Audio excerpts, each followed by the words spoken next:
ਸਤਿ ਸ਼੍ਰੀ ਅਕਾਲ। ਤੁਸੀਂ ਜੁੜੇ ਹੋਏ ਹੋ ਪੰਜਾਬੀ ਰੇਡੀਓ USA ਦੇ ਨਾਲ ਤੇ ਮੈਂ ਹਾਂ ਪ੍ਰਵੀਨ ਸ਼ਰਮਾ ਲੈ ਕੇ ਹਾਜ਼ਰ ਹਾਂ ਪ੍ਰੋਗਰਾਮ ਅਪਡੇਟ ਅਮਰੀਕਾ ਪ੍ਰੋਗਰਾਮ ਦੇ ਵਿੱਚ ਕੁਝ ਖਾਸ ਖਬਰਾਂ ਤੇ ਜਾਣਕਾਰੀਆਂ ਸਾਂਝੀਆਂ ਕਰਨ ਦੇ ਲਈ ਜੁੜ ਚੁੱਕੇ ਨੇ ਹਰਜੋਤ ਸਿੰਘ ਖਾਲਸਾ ਜੀ। ਹਰਜੋਤ ਸਿੰਘ ਜੀ, ਸਤਿ ਸ਼੍ਰੀ ਅਕਾਲ, ਸਵਾਗਤ ਹੈ ਜੀ। ਸਤਿ ਸ਼੍ਰੀ ਅਕਾਲ, ਧੰਨਵਾਦ ਜੀ ਆਇਆਂ ਨੂੰ। ਪੰਜਾਬੀ ਰੇਡੀਓ USA ਦੇ ਜਿੰਨੇ ਵੀ ਸਰੋਤੇ ਸਾਡੇ ਸਾਰੇ ਹੀ AM ਸਟੇਸ਼ਨਸ, FM ਸਟੇਸ਼ਨਸ, ਘਰਾਂ ਦੇ ਵਿੱਚ ਰੇਡੀਓ ਸੈਟਸ ਦੇ ਰਾਹੀਂ, ਟੈਲੀਫੋਨ ਦੇ ਰਾਹੀਂ, ਫੇਸਬੁੱਕ, YouTube ਤੇ ਲਾਈਵ ਦੇਖ ਰਹੇ ਹੋ, ਸੁਣ ਰਹੇ ਹੋ, ਸਾਰਿਆਂ ਨੂੰ ਜੀ ਆਇਆਂ ਨੂੰ ਤੇ ਬਹੁਤ ਹੀ ਪਿਆਰ ਤੇ ਸਤਿਕਾਰ ਭਰੀ ਸਤਿ ਸ਼੍ਰੀ ਅਕਾਲ। ਸਰੋਤਿਓ, ਅੱਜ ਫਰਵਰੀ ਦੀ 14 ਤਰੀਕ ਆ, ਦਿਨ ਬੁੱਧਵਾਰ ਆ। ਤੁਹਾਡੇ ਲਈ ਸਵੇਰ ਦਾ ਅਪਡੇਟ ਅਮਰੀਕਾ ਪ੍ਰੋਗਰਾਮ ਲੈ ਕੇ ਹਾਜ਼ਰ ਹੋਏ ਆ ਜੀ। ਅਪਡੇਟ ਅਮਰੀਕਾ ਪ੍ਰੋਗਰਾਮ ਨੂੰ ਸਪਾਂਸਰ ਕਰਦੇ ਨੇ ਖਾਲਸਾ ਇੰਸ਼ੋਰੈਂਸ ਏਜੰਸੀ ਵਾਲੇ, ਜਿਨ੍ਹਾਂ ਤੋਂ ਤੁਸੀਂ ਹਰ ਤਰੀਕੇ ਦੀ ਇੰਸ਼ੋਰੈਂਸ ਲੈ ਸਕਦੇ ਹੋ। ਇੰਸ਼ੋਰੈਂਸ ਬਾਰੇ ਪਤਾ ਕਰਨ ਦੇ ਲਈ ਇਹਨਾਂ ਦਾ ਨੰਬਰ ਹੈ 408-272-2500। ਇਹ 1992 ਤੋਂ ਲਗਾਤਾਰ ਇੰਸ਼ੋਰੈਂਸ ਬਿਜ਼ਨਸ ਦੇ ਵਿੱਚ ਸ਼ਾਨਦਾਰ ਸੇਵਾਵਾਂ ਦੇ ਰਹੇ ਨੇ। ਓਬਾਮਾ ਕੇਅਰ, ਮੈਡੀਕੇਅਰ ਜਾਂ ਫਿਰ ਕਵਰਡ ਕੈਲੀਫੋਰਨੀਆ ਬਾਬਤ ਪਾਲਿਸੀ ਕਰਵਾਉਣ ਦੇ ਲਈ ਜਾਂ ਸਲਾਹ ਲੈਣ ਦੇ ਲਈ ਅੱਜ ਹੀ ਕਾਲ ਕਰੋ 408-272-2500 ਤੇ।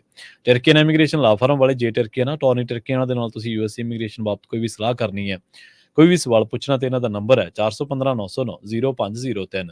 Manjeet Singh Kular, Avtar Singh Manjal Clovis, Satnam Singh, Amarjit Singh Dosanjh, Sunny Purewal Yuba City, Lakhbir Singh Samra Texas, Gurmel Singh Bakersfield, Amarjit Singh Stockton, Harnek Singh Pawla Washington Renton, H&M oil ਵਾਲੇ ontario ਤੋਂ, ਹਰਜੀਤ ਸਿੰਘ ਲੈਥਰੋਪ, ਰਣਜੀਤ ਸਿੰਘ ਤੇ ਮਨਦੀਪ ਕੌਸ਼ਲ ਦਾਣਾ ਪਾਣੀ ਇੰਡੀਅਨ ਰੈਸਟੋਰੈਂਟ ਫ੍ਰੈਜ਼ਨੋ ਤੋਂ, Gurmel Singh, Balbir Kaur Basi Elk Grove, Karnail Singh Randhawa Turlock, Gurnek Singh Bagri Fresno, Dharam Singh, Raminder Singh Basra Bakersfield, Grewal travels ਵਾਲੇ ਯੂਬਾ ਸਿਟੀ ਤੋਂ, ਤੇ ਰੋਡ ਐਂਡ ਰੋਬ ਇਸ਼ੂ ਟਰੱਕ ਟ੍ਰੇਲਰ ਪਾਰਟਸ ਵਾਲੇ। ਇਹਨਾਂ ਸਾਰੇ ਹੀ ਸਪਾਂਸਰ ਦਾ ਬਹੁਤ ਬਹੁਤ ਧੰਨਵਾਦ। ਤੇ ਜੇਕਰ ਤੁਸੀਂ ਵੀ ਪੰਜਾਬੀ ਰੇਡੀਓ USA ਦੇ ਇਹਨਾਂ ਪ੍ਰੋਗਰਾਮਾਂ ਨੂੰ ਸਪਾਂਸਰ ਕਰਨਾ ਚਾਹੁੰਦੇ ਹੋ ਤਾਂ ਸਟੂਡੀਓ ਦਾ ਨੰਬਰ ਹੈ 408-272-5200। ਅੱਜ ਦਾ ਇਹ ਖਬਰ ਤੇ ਨਜ਼ਰ ਪ੍ਰੋਗਰਾਮ ਮਾਫ ਕਰਨਾ ਅੱਜ ਦਾ ਇਹ ਅਪਡੇਟ ਅਮਰੀਕਾ ਪ੍ਰੋਗਰਾਮ ਸਾਲ 2024 ਦੀ 14 ਫਰਵਰੀ ਦਾ ਪ੍ਰੋਗਰਾਮ ਹੈ ਤੇ ਦਿਨ ਅੱਜ ਬੁੱਧਵਾਰ ਹੈ ਜੀ। ਅੱਜ ਬਸੰਤ ਪੰਚਮੀ ਆ। ਸਾਰੇ ਹੀ ਜਿੰਨੇ ਪੰਜਾਬੀ ਰੇਡੀਓ USA ਦੇ ਸਰੋਤੇ ਆ, ਸਾਰਿਆਂ ਨੂੰ ਬਸੰਤ ਪੰਚਮੀ ਦੀਆਂ ਬਹੁਤ ਬਹੁਤ ਵਧਾਈਆਂ ਤੇ ਨਾਲ ਦੀ ਨਾਲ ਵੈਲੈਂਟਾਈਨ ਡੇ ਦੀਆਂ ਵੀ ਬਹੁਤ ਬਹੁਤ ਵਧਾਈਆਂ। ਤੇ ਆਪਾਂ ਖਬਰਾਂ ਵੱਲ ਚੱਲੀਏ ਤੇ ਇੱਕ ਬਹੁਤ ਹੀ ਦੁਖਦਾਈ ਖਬਰ ਕੈਲੀਫੋਰਨੀਆ ਦਾ ਸ਼ਹਿਰ ਸੈਨ ਮਟੇਓ ਜੋ ਬੇ ਏਰੀਏ ਦੇ ਵਿੱਚ ਆ, ਉੱਥੋਂ ਆ ਰਹੀ ਆ। ਭਾਰਤੀ ਮੂਲ ਦੇ 4 ਜਾਣਿਆਂ ਦੀਆਂ ਬੋਡੀਜ਼ ਮਰਿਆ ਹੋਇਆਂ ਦੀਆਂ ਇੱਕ ਘਰ ਸੈਨ ਮਟੇਓ ਦੇ ਵਿੱਚੋਂ ਮਿਲੀਆਂ ਹੈਗੀਆਂ। ਇਹ ਜੋ ਸੈਨ ਮਟੇਓ ਕੈਲੀਫੋਰਨੀਆ ਦੀ ਪੁਲਿਸ ਡਿਪਾਰਟਮੈਂਟ ਆ, ਉਹਨਾਂ ਨੇ ਦੱਸਿਆ ਹੈਗਾ। ਕਹਿੰਦੇ ਵੀ ਅਸੀਂ ਇਨਵੈਸਟੀਗੇਸ਼ਨ ਕਰ ਰਹੇ ਹਾਂ ਵੀ ਇੱਕ ਮਲਿਆਲੀ ਫੈਮਿਲੀ ਜੋ ਕੇਰਲਾ ਤੋਂ ਬਿਲੋਂਗ ਕਰਦੇ ਆ, ਕੈਲੀਫੋਰਨੀਆ ਦੇ ਵਿੱਚ ਰਹਿੰਦੇ ਸੀ। ਉਹ 4 ਜਣਿਆਂ ਦੀਆਂ ਬੋਡੀਜ਼ ਮਿਲੀਆਂ ਆ, ਜਿਨ੍ਹਾਂ ਦੇ ਵਿੱਚ 2 ਬੱਚੇ ਆ 4-4 ਸਾਲ ਦੇ ਤੇ ਇੱਕ ਹਸਬੈਂਡ ਐਂਡ ਵਾਈਫ ਹੈਗੇ ਆ। ਸੈਨ ਮਟੇਓ ਪੁਲਿਸ ਇਹ ਵੀ ਕਹਿ ਰਹੀ ਆ ਵੀ ਜਿਹੜਾ ਕਿਲਰ ਸੀ ਉਹ ਮਰਨ ਵਾਲਿਆਂ ਦੇ ਵਿੱਚ ਹੀ ਹੈਗਾ ਆ। ਸੋ ਲੱਗਦਾ ਆ ਵੀ ਜੋ ਹਸਬੈਂਡ ਸੀ ਉਸਨੇ ਆਪਣੀ ਵਾਈਫ ਨੂੰ ਗੋਲੀਆਂ ਮਾਰੀਆਂ ਤੇ ਬੱਚਿਆਂ ਨੂੰ ਹਜੇ ਪਤਾ ਨਹੀਂ ਲੱਗ ਰਿਹਾ ਵੀ ਉਹਨਾਂ ਦੀ ਜਿਹੜੀ ਮੌਤ ਆ ਕਿਸ ਤਰ੍ਹਾਂ ਹੋਈ ਹੈਗੀ ਆ। ਸੈਨ ਮਟੇਓ ਸ਼ਹਿਰ ਬੜਾ ਐਕਸਪੈਂਸਿਵ ਸ਼ਹਿਰ ਹੈਗਾ।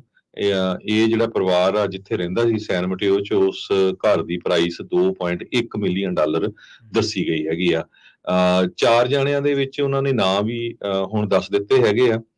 ਇਹ ਫਰਵਰੀ 13 ਨੂੰ ਦੱਸਿਆ ਨਾਂ ਉਹਨਾਂ ਨੇ, ਜੋ ਆਨੰਦ ਸੁਰਜੀਤ ਹੈਨਰੀ 42 ਸਾਲਾਂ ਦਾ, ਉਹਦੀ ਵਾਈਫ ਐਲਿਸ ਪ੍ਰਿਯੰਕਾ 40 ਸਾਲਾਂ ਦੀ ਤੇ 2 ਬੱਚੇ ਉਹਨਾਂ ਦੇ ਨੋਆ ਤੇ ਨੀਥਨ 4-4 ਸਾਲ ਦੇ। ਅਲਾਮੀਡਾ ਦੇ ਲੈਸ ਪਲਗਸ ਜੋ ਸਟਰੀਟ ਆ ਉੱਥੇ ਰਹਿੰਦੇ ਸੀ। ਇਸ ਤੋਂ ਪਹਿਲਾਂ ਨਿਊ ਜਰਸੀ ਦੇ ਵਿੱਚ ਰਹਿੰਦੇ ਸੀ ਤੇ ਕੁਝ ਸਾਲ ਪਹਿਲਾਂ ਇਹ ਕੈਲੀਫੋਰਨੀਆ ਦੇ ਸ਼ਹਿਰ ਜੋ ਸੈਨ ਮਟੇਓ ਆ ਉੱਥੇ ਮੂਵ ਹੋ ਗਏ। ਪੁਲਿਸ ਦੇ ਮੁਤਾਬਕ 2 ਵਿਕਟਮਸ ਗਨ ਸ਼ਾਟ ਵੂਨਸ ਦੇ ਨਾਲ ਮਰੇ ਹੈਗੇ ਆ, ਜਾਣੀ ਕਿ ਹਸਬੈਂਡ ਐਂਡ ਵਾਈਫ। ਤੇ ਬੱਚਿਆਂ ਦਾ ਜੋ ਆ ਉਹ ਹਜੇ ਪਤਾ ਨਹੀਂ ਲੱਗ ਸਕਿਆ। ਜੋ ਹਸਬੈਂਡ ਆ ਇਹ ਮੈਟਾ ਤੇ ਫੇਸਬੁੱਕ ਕੰਪਨੀ ਦੇ ਵਿੱਚ ਕੰਮ ਕਰਦਾ ਰਿਹਾ ਹੈਗਾ ਤੇ ਫੇਸਬੁੱਕ ਨੇ ਵੀ ਸਟੇਟਮੈਂਟ ਜਾਰੀ ਕੀਤੀ ਹੈਗੀ ਆ ਤੇ ਅਸੀਂ ਬਹੁਤ ਦੁਖੀ ਆ ਫਿਰ ਸਾਡੇ EMPLOYEE ਦੇ ਨਾਲ ਇਸ ਤਰ੍ਹਾਂ ਜਿਹੜੀ ਆ ਵਾਪਰਿਆ ਉਸਦੇ ਪਰਿਵਾਰ ਦੇ ਨਾਲ। 9mm ਦਾ ਪਿਸਟਲ ਜੋ ਲੋਡਡ ਮੈਗਜ਼ੀਨ ਦੇ ਨਾਲ ਸੀ ਉਹ ਵੀ ਬਾਥਰੂਮ ਦੇ ਵਿੱਚ ਲੱਭਿਆ ਹੈ। ਹਸਬੈਂਡ ਵਾਈਫ ਦੀ ਬੋਡੀ ਜੋ ਬਾਥਰੂਮ 'ਚ ਲੱਭੀ ਗਈ ਆ, ਬੱਚੇ ਬਾਹਰ ਸੋਫੇ ਦੇ ਉੱਤੇ ਉਹਨਾਂ ਦੀਆਂ ਜਿਹੜੀਆਂ ਬੋਡੀਜ਼ ਆ ਲੱਭੀਆਂ ਹੈਗੀਆਂ ਆ। ਸੋ ਇਹ ਪਤਾ ਨਹੀਂ ਚੱਲ ਸਕਿਆ ਵੀ ਜਿਹੜੇ ਬੱਚੇ ਆ ਉਹਨਾਂ ਦੀ ਜਿਹੜੀ ਮੌਤ ਆ ਉਹ ਕਿਸ ਤਰ੍ਹਾਂ ਹੋਈ ਹੈਗੀ ਆ। ਸੈਨ ਮਟੇਓ ਦੀ ਪੁਲਿਸ ਡਿਪਾਰਟਮੈਂਟ ਨੇ ਇਹ ਵੀ ਦੱਸਿਆ ਆ ਕਿ ਕਿਸੇ ਤਰ੍ਹਾਂ ਦੀ ਕੋਈ ਗੈਸ ਲੀਕੇਜ ਵਗੈਰਾ ਨਹੀਂ ਹੋਈ ਹੈਗੀ। ਕਈ ਵਾਰੀ ਇਦਾਂ ਹੁੰਦਾ ਵੀ ਗੈਸ ਲੀਕ ਕਰਕੇ ਜਾਂ ਕੋਈ ਅਪਲਾਈਐਂਸਸ ਮਾਲ ਫੰਕਸ਼ਨ ਕਰ ਜਾਣ, ਉਹਦੇ ਨਾਲ ਮੌਤ ਹੋਈ ਹੋਵੇ। ਸੋਮਵਾਰ ਸਵੇਰੇ 9 ਵਜੇ ਦੇ ਕਰੀਬ 911 ਕਾਲ ਗਈ ਸੀ। ਉਸ ਤੋਂ ਬਾਅਦ ਜਦੋਂ ਦਰਵਾਜ਼ਾ ਤੋੜਿਆ ਪੁਲਿਸ ਨੇ ਤੇ ਅਨਲੌਕ ਵਿੰਡੋ ਸੀਆਂ, ਉਹਦੇ ਰਾਹੀਂ ਜਾ ਕੇ ਵੀ ਤੇ ਫਿਰ ਦੇਖਿਆ ਵੀ ਉੱਥੇ 4 ਬੋਡੀਜ਼ ਪਈਆਂ ਹੋਈਆਂ ਸੀਆਂ। ਆਨੰਦ ਤੇ ਐਲਿਸ ਦੋਨੋਂ ਹਸਬੈਂਡ ਵਾਈਫ ਆਈਟੀ ਪ੍ਰੋਫੈਸ਼ਨਲ ਆ, ਬੜੇ ਹਾਈ ਪੇਇੰਗ ਜੌਬਸ ਉਹ ਕਰਦੇ ਸੀ। ਉਹਨਾਂ ਦੇ ਕੋਲ ਜੌਬਸ ਸੀਗੀਆਂ, ਪਿਛਲੇ 9 ਸਾਲਾਂ ਤੋਂ USA ਦੇ ਵਿੱਚ ਰਹਿ ਰਹੇ ਸੀ। ਜਿਹੜਾ ਆਨੰਦ ਆ ਉਹ ਇੱਕ ਸੌਫਟਵੇਅਰ ਇੰਜੀਨੀਅਰ ਸੀ, ਫੇਸਬੁੱਕ ਲਈ ਵੀ ਮੈਟਾ ਲਈ ਵੀ ਕੰਮ ਕਰਦਾ ਰਿਹਾ। ਅਲੀਸ ਜੋ ਆ ਐਲਿਸ ਉਹ ਸੀਨੀਅਰ ਐਨਾਲਿਸਟ ਸੀ ਜ਼ੀਲੋ ਕੰਪਨੀ ਦੇ ਲਈ। ਨਿਊ ਜਰਸੀ ਤੋਂ 2 ਸਾਲ ਪਹਿਲਾਂ ਹੀ ਹਜੇ ਸੈਨ ਮਟੇਓ ਦੇ ਵਿੱਚ ਉਹਨਾਂ ਨੇ $2.1 ਮਿਲੀਅਨ ਦਾ ਘਰ ਖਰੀਦਿਆ ਸੀਗਾ।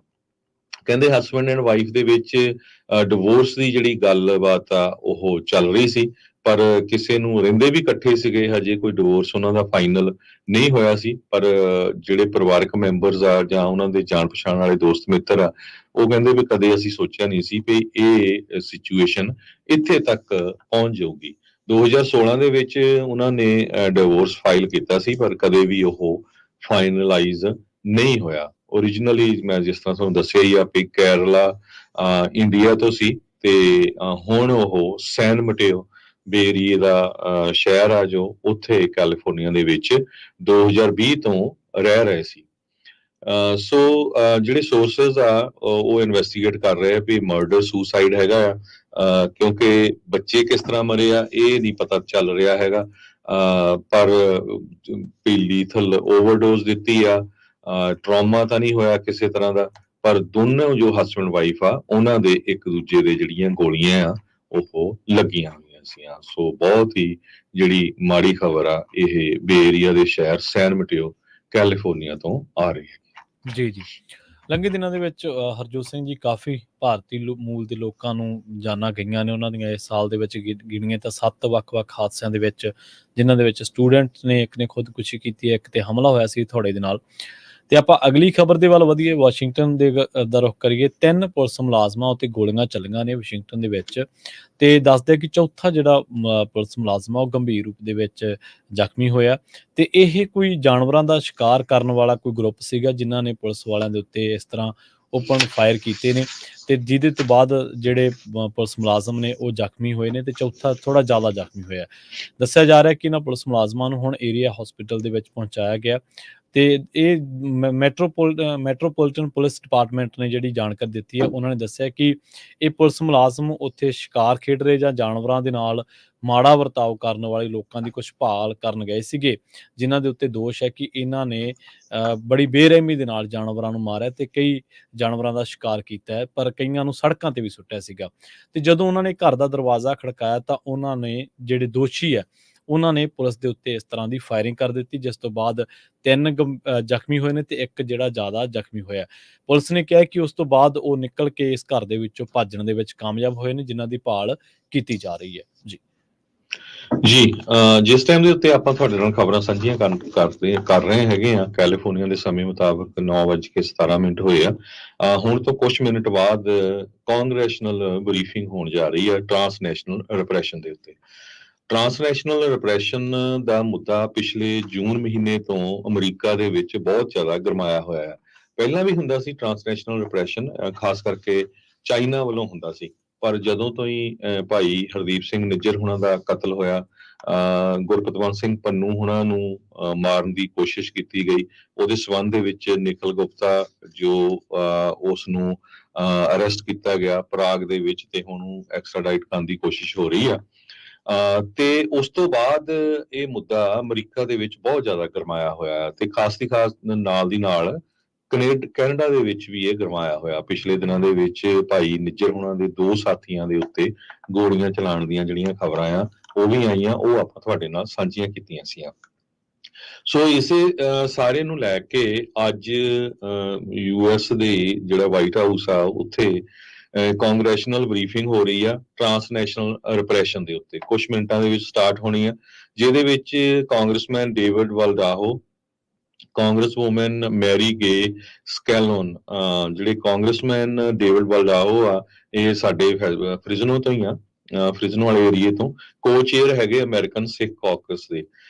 ਇਸੇ ਤਰ੍ਹਾਂ ਕਾਂਗਰਸ ਵੂਮਨ ਮੈਰੀ ਗੇ ਸਕੈਲਨੋਨ ਜੋ ਆ ਇਹ ਕੋ-ਚੇਅਰ ਹੈਗੇ ਆ ਅਮਰੀਕਨ ਸਿੱਖ ਕਾਂਗਰੈਸ਼ਨਲ ਕਾਕਸ ਦੇ। ਸੋ ਦੋਨੇ ਹੀ ਕੋ-ਚੇਅਰ ਹੈਗੇ ਆ ਤੇ ਇਹਦੇ ਵਿੱਚ ਬਹੁਤ ਹੀ ਇੰਪੋਰਟੈਂਟ ਜੋ ਪਰਸਨੈਲਿਟੀਜ਼ ਆ ਉਹ ਪਾਰਟਿਸਿਪੇਟ ਕਰਨ ਜਾ ਰਹੀਆਂ, ਜਿਨ੍ਹਾਂ ਦੇ ਵਿੱਚ UN ਦੇ under secretary general United nation ਦੇ ਐਲਿਸ ਵੇਰੀਅਮ ਨਿਡਰੀਟੋ ਇਹ ਪਾਰਟਿਸਿਪੇਟ ਕਰਨਗੇ। ਇਸ ਤੋਂ ਬਿਨਾਂ ਡਿਪਟੀ ਡਾਇਰੈਕਟਰ ਪਾਲਿਸੀ ਤੇ ਐਡਵੋਕੇਸੀ ਫਰੀडम ਹਾਊਸ ਦੇ ਕੇਟੀ ਲਾਰੋ ਕਿਊ ਕਰਕੇ ਆ, ਇਹ ਵੀ ਡਿਪਟੀ ਡਾਇਰੈਕਟਰ ਆ ਬਹੁਤ ਫਰੀडम ਹਾਊਸ ਦੇ, ਇਹ ਵੀ ਪਾਰਟਿਸਿਪੇਟ ਕਰਨਗੇ। ਡਾਕਟਰ ਇਕਤਦਾਰ ਚੀਮਾ ਜੋ ਮੈਂਬਰ ਹੈਗੇ ਆ UN ਗਲੋਬਲ ਸਟੀਅਰਿੰਗ ਕਮੇਟੀ ਦੇ। ਇਸੇ ਤਰ੍ਹਾਂ ਮੈਰਟਾਈਮ ਮਿਲਰ ਵਾਈਸ ਪ੍ਰੈਜ਼ੀਡੈਂਟ ਹੈਗੇ international centre for religion and diplomacy DC ਦੇ ਵਿੱਚ, ਮਾਰਟਿਨ ਮਿਲਰ। ਸੋ ਇਸ ਤੋਂ ਬਿਨਾਂ ਹੋਰ ਵੀ ਕਾਂਗਰਸ ਦੇ ਮੈਂਬਰ ਜਿਹੜੇ ਆ ਉਹਨਾਂ ਨੂੰ ਵੀ ਸੱਦਾ ਦਿੱਤਾ ਗਿਆ ਹੈ। ਇਹ 1 ਵਜੇ ਤੋਂ ਲੈ ਕੇ 3 ਵਜੇ ਤਾਈਂ ਜੋ ਟਾਈਮ ਹੈਗਾ ਆ ਵਾਸ਼ਿੰਗਟਨ ਦਾ, ਕਿਉਂਕਿ ਸਾਡੇ ਨਾਲੋਂ ਡਿਫਰੈਂਟ ਆ ਕੈਲੀਫੋਰਨੀਆ ਨਾਲੋਂ। ਸੋ ਉਸ ਸਮੇਂ ਅੱਜ ਇਹ ਕਾਂਗਰੈਸ਼ਨਲ ਬਰੀਫਿੰਗ ਹੋਣ ਜਾ ਰਹੀ ਹੈ ਬੇਵਰਨ ਹਾਲ ਰੂਮ ਨੰਬਰ 2045 ਦੇ ਉੱਤੇ। ਸੋ ਇਹਦੇ ਬਾਰੇ ਜੋ ਵੀ ਡਿਟੇਲ ਹੋਊਗੀ ਉੱਥੇ ਕੀ ਹੋਈ ਆ ਉਹ ਆਪਾਂ ਕੋਸ਼ਿਸ਼ ਕਰਾਂਗੇ ਕੱਲ ਨੂੰ ਤੁਹਾਡੇ ਨਾਲ ਸਾਂਝੀ ਕਰਾਂਗੇ।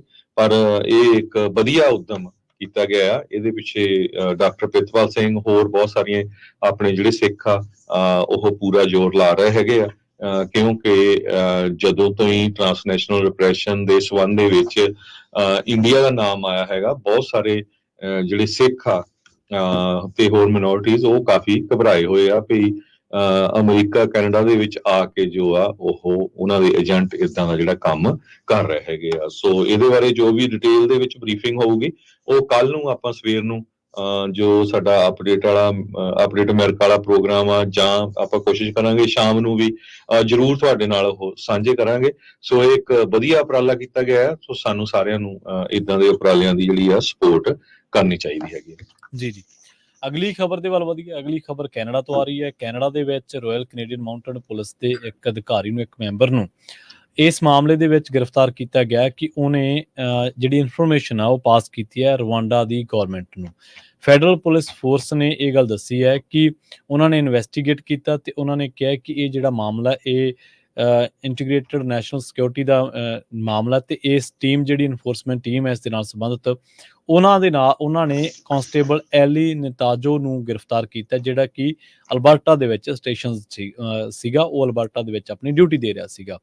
ਉਹਦੇ ਉੱਤੇ ਦੋਸ਼ ਇਹ ਲੱਗਿਆ ਕਿ ਉਸ ਬੰਦੇ ਨੇ, ਜਿਹਦਾ ਨਾਮ ਐਲੀ ਨਦਾਟੂਜੇ ਕਹਿ ਸਕਦੇ ਆਪਾਂ, ਉਹਦੇ ਉੱਤੇ ਦੋਸ਼ ਲੱਗਿਆ ਕਿ ਉਹਨੇ ਭਰੋਸੇ ਦੀ ਉਲੰਘਣਾ ਕੀਤੀ ਹੈ, ਜਿਹੜਾ ਕਿ ਬ੍ਰੀਚ ਆਫ ਟਰਸਟ ਆਪਾਂ ਕਹਿ ਸਕਦੇ ਹਾਂ, ਤੇ unauthorised use of A computer ਤੇ ਬ੍ਰੀਚ ਆਫ ਟਰਸਟ ਦੇ ਜਿਹੜੇ ਦੋਸ਼ ਨੇ ਉਹਨਾਂ ਦੇ ਉੱਤੇ ਲੱਗੇ ਨੇ। ਤੇ ਇਹ ਵਾਇਲੇਸ਼ਨ ਹੈ, ਉਹਦੇ ਤੇ ਦੋਸ਼ ਲੱਗੇ ਨੇ ਕਿ ਵਾਇਲੇਸ਼ਨ ਹੈ ਕੰਟਰੀ ਦੇ ਜਿਹੜੇ ਸਿਕਿਉਰਿਟੀ ਤੇ ਇਨਫੋਰਮੇਸ਼ਨ ਐਕਟ ਦੀ।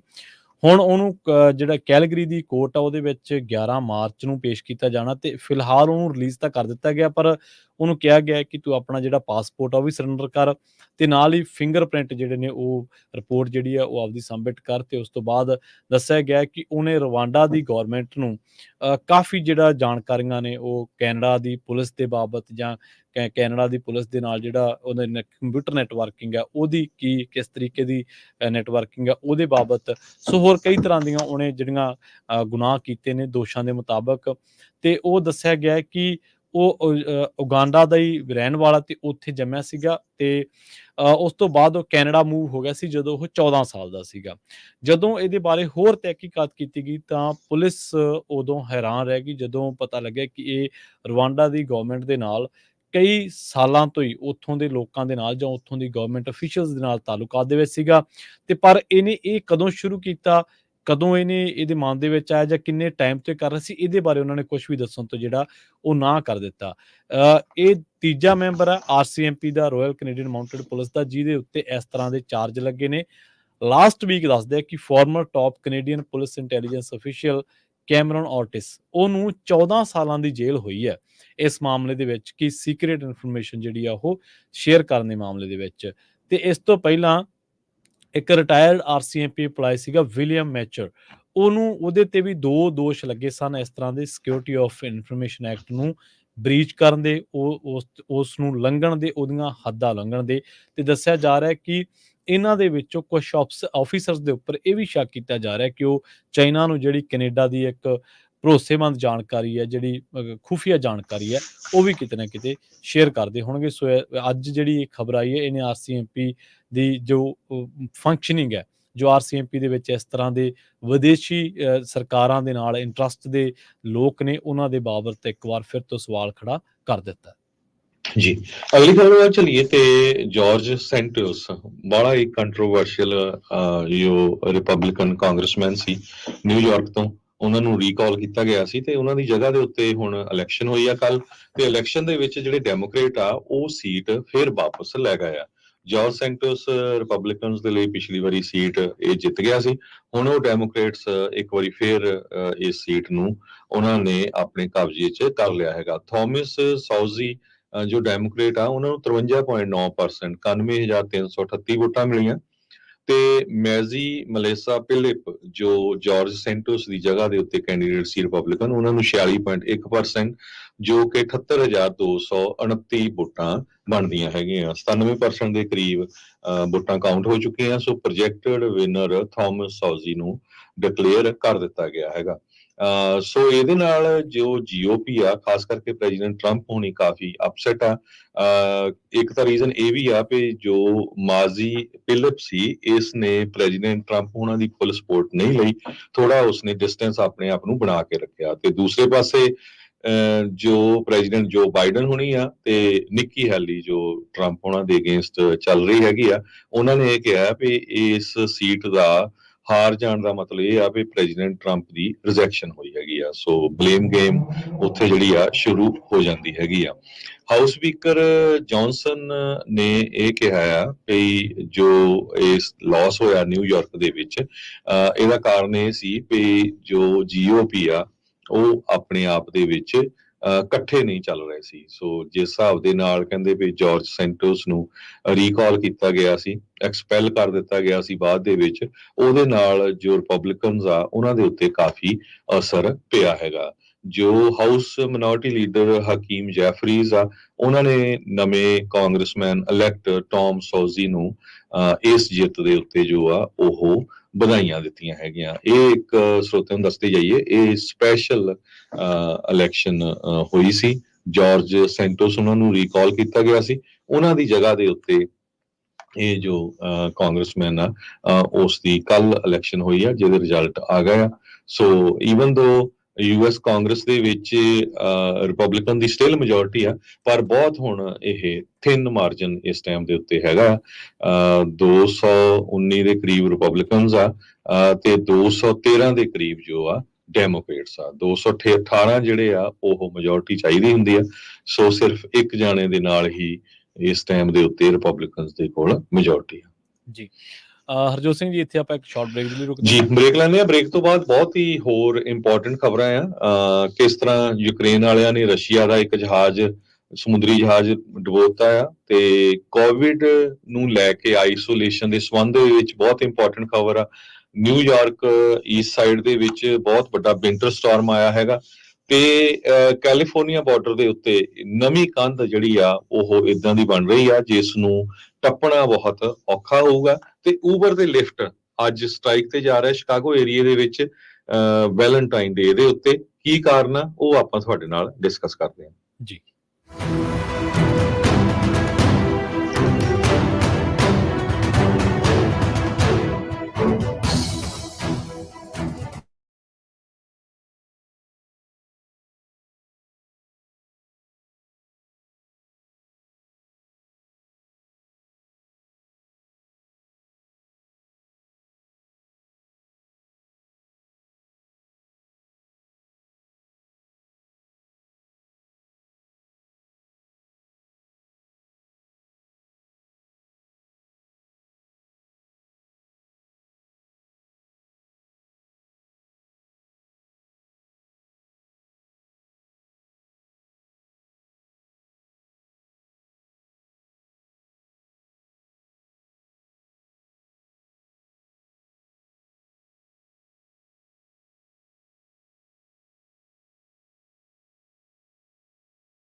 ਬ੍ਰੇਕ ਤੋਂ ਬਾਅਦ ਇੱਕ ਵਾਰ ਮੁੜ ਤੋਂ ਤੁਹਾਡਾ ਸਾਰਿਆਂ ਦਾ ਸਵਾਗਤ ਹੈ ਪ੍ਰੋਗਰਾਮ ਅਪਡੇਟ ਅਮਰੀਕਾ ਦੇ ਵਿੱਚ। ਤੁਸੀਂ ਜੁੜੇ ਹੋਏ ਹੋ ਪੰਜਾਬੀ ਰੇਡੀਓ ਯੂਐਸਏ ਦੇ ਨਾਲ ਤੇ ਇੱਕ ਵਾਰ ਮੁੜ ਤੋਂ ਜੁੜ ਚੁੱਕੇ ਨੇ ਹਰਜੋਤ ਸਿੰਘ ਖਾਲਸਾ ਜੀ। ਹਰਜੋਤ ਸਿੰਘ ਜੀ, ਬ੍ਰੇਕ ਤੋਂ ਬਾਅਦ ਸਵਾਗਤ ਹੈ ਜੀ। ਸਤਿ ਸ੍ਰੀ ਅਕਾਲ ਜੀ। ਜੀ ਹਰਜੋਤ ਸਿੰਘ ਜੀ, ਤੁਹਾਡੀ ਆਵਾਜ਼ ਨਹੀਂ ਆ ਰਹੀ ਜੀ, ਪਲੀਜ਼।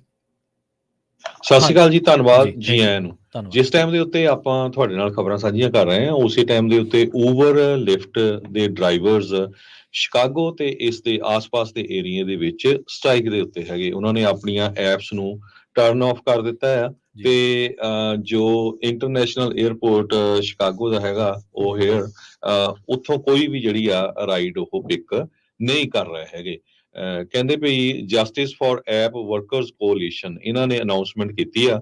ਊਬਰ ਲਿਫਟ ਤੇ ਡੋਰਡੈਸ਼ ਇਹ ਪੂਰੇ ਦਿਨ ਦੀ ਅੱਜ ਸਟ੍ਰਾਈਕ ਕਰਨ ਜਾ ਰਿਹਾ ਹੈ ਬੁੱਧਵਾਰ ਨੂੰ, ਯਾਨੀ ਕਿ Chicago, Philadelphia, Pittsburgh, Miami, Orlando, Tampa, Florida, Hartford, Connecticut, New York, New Jersey, Austin, Texas ਤੇ ਪ੍ਰੋਵੀਡੈਂਸ, ਰੋਡ ਆਈਲੈਂਡ, ਇਹਨਾਂ ਸਾਰਿਆਂ ਦੇ ਵਿੱਚ ਕੱਲੇ ਇਲੀਨੋਇਸ ਦੇ ਵਿੱਚ 30,000 ਤੋਂ ਵੱਧ ਡਰਾਈਵਰਸ ਇਸ ਕੋਲੀਸ਼ਨ ਦੇ ਹੈਗੇ ਆ।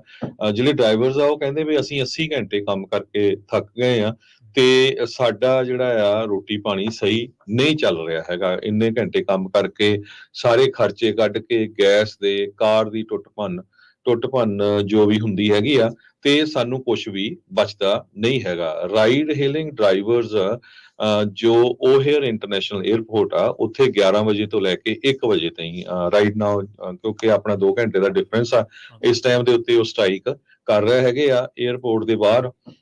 ਤੇ ਸਾਰਿਆਂ ਨੇ ਆਪਣੀਆਂ ਜੋ ਐਪਸ ਹੈਗੀਆਂ ਆ ਰਾਈਡ ਸ਼ੇਅਰ ਦੀਆਂ ਉਸ ਨੂੰ ਸ਼ਟ ਡਾਊਨ ਕੀਤਾ ਹੋਇਆ ਹੈਗਾ।